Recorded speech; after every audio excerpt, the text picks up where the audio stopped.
All right, here's another minute game against the 2266 Dr. Mike. Dr. Mike sacks his bishop on me. I guess he figured he could get me that way, but let's see what happens. Right here, I've had people do this before, and it's funny because it's just not that easy. It looks like he's just giving a bishop away for a pawn, but I mean, it's not that easy to deal with. You got the knight coming in, the queen's coming in here. You go here, here. It's just, it's kind of tricky to deal with. But luckily, Honeybadger's system is kind of built for this, and plus, I think he did it too early. The knight probably should have been out before he did it. But anyway, here we go.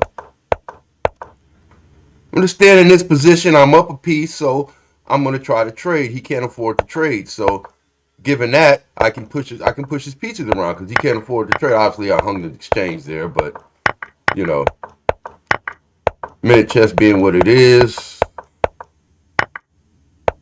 hung back. Game's pretty much over at this point. Once again, you gotta fight the cheese. Why did I do that? Why did I do that? Knight here, the bishop is clearly, the rook is clearly hanging. I could just take the rook. Why move the knight here? Why do that? Why do that? Because I pre-moved this move. Because you can't see our time, but I've got 12 seconds and Dr. Mike timed out. He times out on the next move. But when your opponent is low on time like that, if you got 10 seconds and he's got 1 second, you don't want to let him get you in a pre-move loop.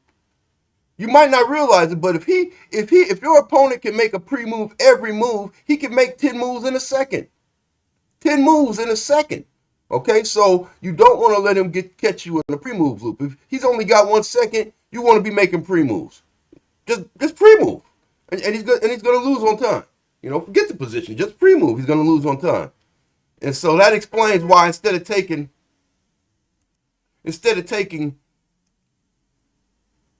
the rook, I had pre-moved here. And then the next move I pre-moved was here. Or here, but when you're playing bullet is a little game in and of itself. There's little things, especially when your opponent's got 1 second or 2 seconds left. You can lose or win a lot of games just by knowing a few little simple tricks. And here he his king and rook of 4, but it doesn't matter because he times out. He only had a fraction of a second anyway. It doesn't matter. He times out. As long as you just make moves, you're going to win the game. If you just move your king up and down, you're going to win the game because he's got a fraction of a second left on his clock. So anyway, man, give us some tips on how to play bullet, trying to help. But, hey, that's all she wrote. Yeah. Hey, hey, hey, goodbye.